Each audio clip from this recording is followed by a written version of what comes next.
We just had the best 24 hours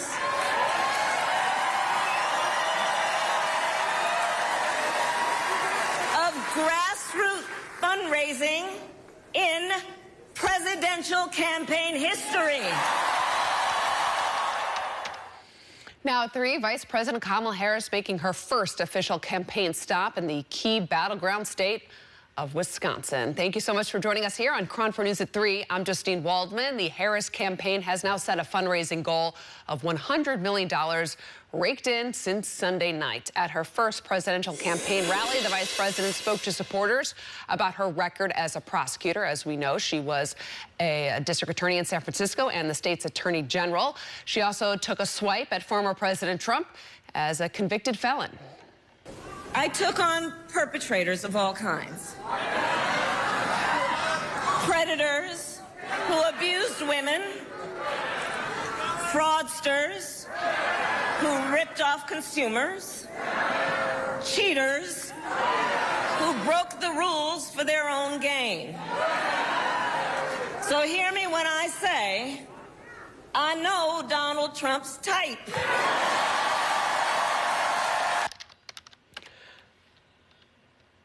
So we're going to get now to our KRON 4's Teresa Stasio, because Harris drilled down quickly during this first stop.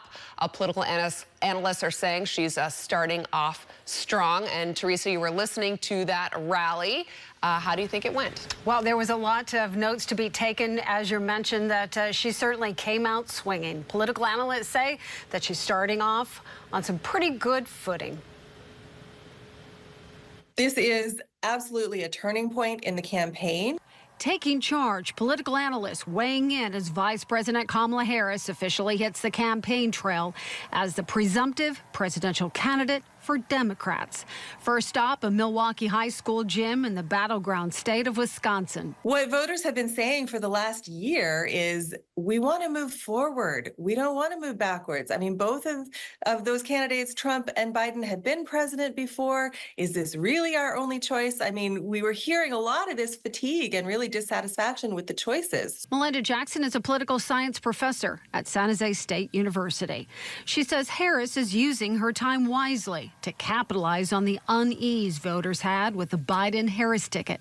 By delivering an energizing speech focusing on unity, now the real work gets underway. I think Kamala Harris's challenge is to take advantage of this desire for, something new and forward progress. She's certainly making that argument right now that she is the candidate of the future.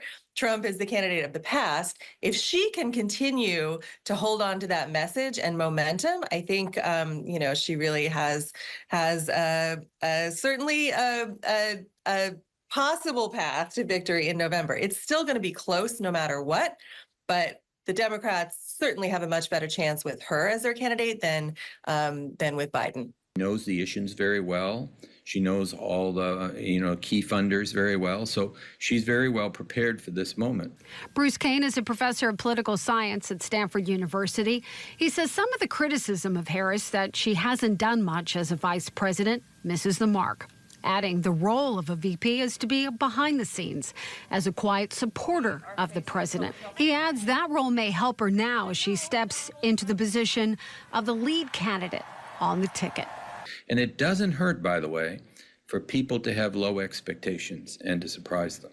It's much harder when you come in and everybody thinks you're going to be a superstar and then you disappoint. And I think right now she's got the advantage.